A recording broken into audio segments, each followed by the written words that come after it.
Okay, guys, I am back, and I am so sorry for that. Okay, for what happened. All right, again, I am streaming because I wanted to show you, issues like this. All right, that can happen to you also. In other words, I really wasn't trying to show it to you this way, but it just happened. All right, and basically, what happened was the place that I am streaming from actually had an issue with their server, and it rebooted. Okay, and sometimes what happens on a lot of these places when you are streaming, they have what is called a timer on how long you can be on the actual network, and then it times you out. All right, and then when it times you out, okay, then you have to just log back in. All right, and that's basically what happened here. Usually what I do, all right, is I actually stream from my phone, from my 5G phone, and when I stream from my 5G phone, I don't have an issue because I don't have no timer on that. So but I log back in. All right, and I log back in because I want to show you also, which is important. Okay, I want to show you the speeds of this, of what I'm looking at. All right, and why my stream is looking like such. I brought my resolution a little bit down because actually, let me take a look really quick. I think I brought it down to 1080. Let me see. No, okay, I brought it down to 720. All right, I brought my resolution down to 720 because I don't know if their servers are having issues. So I'd rather stream at 720 right now, all right, than cause a crash again, all right, and lose your signal because of the server. My whole stream is coming in at 4K. But I set up my output to go at 720, all right, because I believe my ISP, the server that I'm here, I don't know that it's oversaturated, okay, because there's a lot of people here right now, but that might be an issue, all right, but I will find out in a couple of minutes because I'm going to do a speed test right here live with you guys so that you guys can see what I am doing. But like I was saying, let's go back to the screen share. Okay, like I was saying, in here, all right, you can see my whole screen in here, which is good, and what you're looking at in here, all right, is the ability, okay, to set all of this up is kind of easy, all right. Let me do this 1 second, okay. Let me go back to live demo mode. Okay, here we go. All right, okay. Now you can see everything. Okay, the ability for me to be able to actually stream, okay, with this software, in other words, to get it set up, is a lot easier than all of the other softwares. OBS is not as easy. OBS has its issues, but OBS is the industry standard. Guys, there is nothing more professional than OBS. All right, nothing. I don't care if you tell me and you talk to me about Wirecast. I don't care if you talk to me about XSplit. I don't care which one you bring to me. There is nothing better than OBS. All right. First of all. Second of all, and people are gonna say, "Oh yeah, but that's just your opinion." No, it's a fact. Okay. And what makes it better is it is an open source software where a lot of individuals, developers, are actually working with this particular software, with OBS. Let me bring it back over here. When you have a lot of developers that are working with OBS, if you have any kind of downtime, they don't have a phone number that you can call, but there's thousands and thousands of people that use OBS. You can go to their support page, and right away somebody's going to answer your question and somebody's going to try to help you get you back online. It's not like ECamm. ECamm doesn't have a support system. Their support system, pretty much sucks. It's based on email, all right? And by the time they get to you, your meeting is over. Your classroom is over, and you gotta go the next day or whenever they just get back to you. That's the way it works. Same thing with VMix. VMix is a platform that is for Windows only, and VMix, you gotta pay $700 for VMix. It is not as good. Okay, it is a good platform for with the Windows base because it is not Mac. They do not have a Mac version, but it's not a good platform. OBS has a great advantage. OBS will work on Mac, it will work on Windows, it will work on Linux. All right, so what that means is if tomorrow you go to and you buy a different computer for whatever reason it is, you know what I'm saying, if you buy a different computer, let me get this out of this demo mode, I'm sorry guys. Okay, if you get this computer, you know, this Mac computer, and you have your OBS settings, you know, you can take your settings from your Mac. All right, and if tomorrow you for whatever reason, you know, you're gonna go to a different location and they only have a Windows computer, you can grab all your settings from your OBS Mac and you can bring them into your OBS Windows version or Linux for that matter.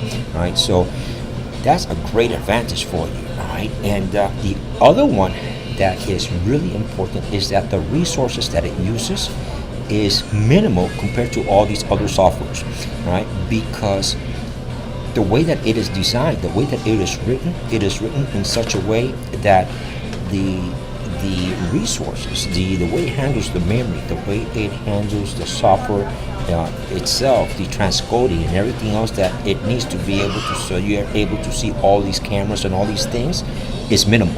All right, it's really minimal. So let me show you. Okay, let me show you what I mean. All right, for example, I'm streaming right now at 720. Okay, because I brought it down. All right, it has nothing to do with my computer. All right, it has to do with the network where I'm at. All right, so the first thing I want to do, I'm going to put it on, excuse me, live demo mode. Okay, so you should be able to see my whole screen. All right, so if I go up here, all right, I can look at my options here. All right, and I can look at, let me see, is it here? Oh, let me see, hold on a second. Where is this? I think it's in here. Nope, here. Here we go. No. Oh, where is it? Stream size, quality mode. What I'm trying to do.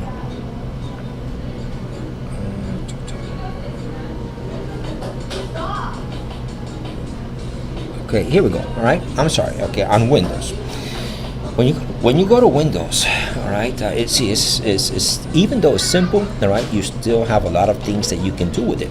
All right, if you see, I can move my screen down. Okay, my actual cursor down, and this is my bandwidth statistics. If I click on my bandwidth statistics, all right, here's my bandwidth. Okay, this is what I'm actually streaming right here. Let me bring this up so you can see it. Let's see. Yeah, we can see it here. Right, this is what I'm actually streaming. All right, and this is at 720. Now you see these numbers here. Okay, that's my required bandwidth that I need for 720 with this particular software. All right, so this particular software, if my signal doesn't produce these numbers, okay, the rolling required bandwidth, this is the bandwidth that I need. If I cannot produce a 3 megabits per second bandwidth, all right, I'm gonna start getting all kinds of jitters and all kinds of stuff. Let me bring this over here so you guys can see my face. Okay, let's put it there. Okay, all right, so if I cannot get this signal here, okay, then it's gonna give me all kinds of jitters. Okay, and yes, there was a actual freeze. Okay, and that actual freeze had to do because I was actually moving a screen. All right, it has nothing to do with the cameras. It has to do with actually me moving a screen. All right, so that's the reason, okay, behind that. All right, so now if I go here, in order to do a speed test, I need to open. Let's open up Opera. Okay, I'm gonna open up Opera. Okay, and you can still see me on the side. It's freezing. I know it's freezing because it's opening something up which was not open. All right, it has nothing to do with the screen. Okay, absolutely nothing to do with the stream. Okay, it has to do with what is able. Okay, what is they're able to do. All right, so I do not need that. Okay, what I do need is let's do okay, and let's go here. All right, and let me see if can you see me? All right, let's do a speed test. All right, speed test. All right, and I think you can see everything from me because I'm sharing the whole screen.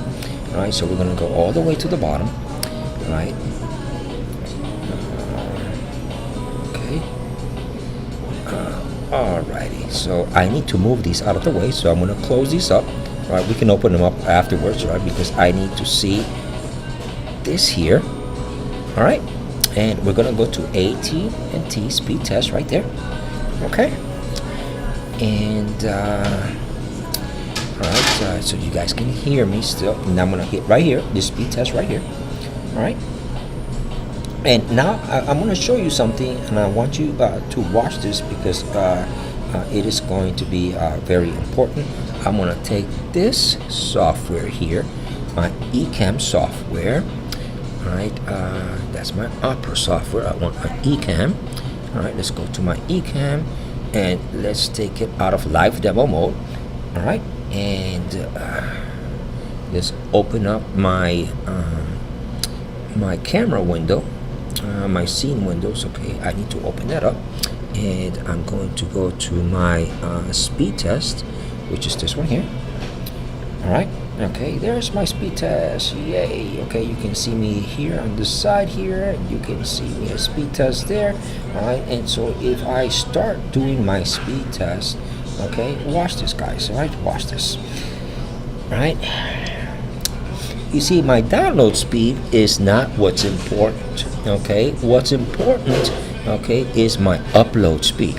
All right, see my download speed right now. Before I was getting like almost 100 megabits per second.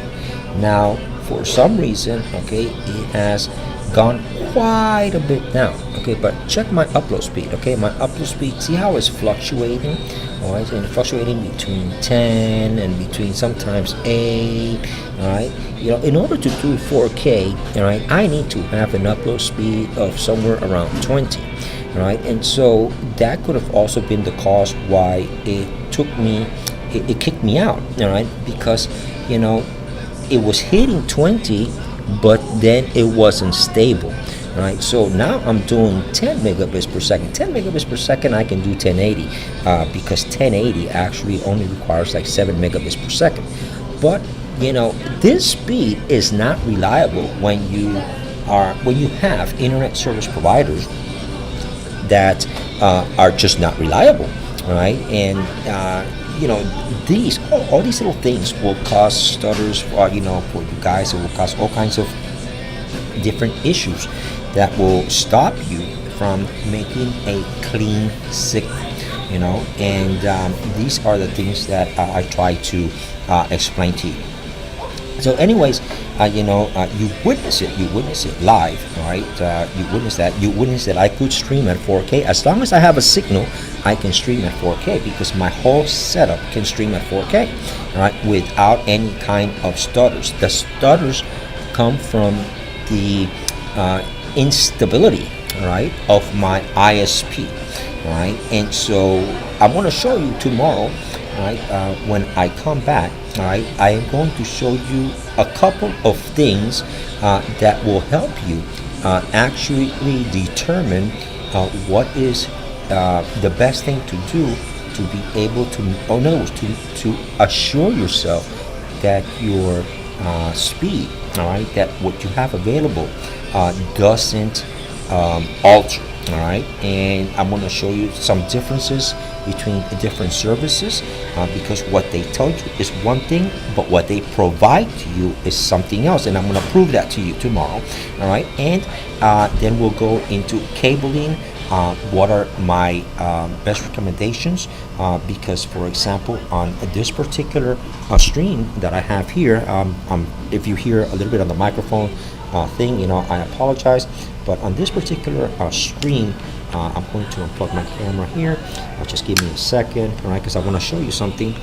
All right, and this particular stream, or when I actually do my streams from locations like this, here's what I'm using. Okay, I'm using the X-T2, but if you see, I'm using a 35mm lens, and that 35mm lens, what happens is, you know, it's too close, right? And so it gives me a very close of me.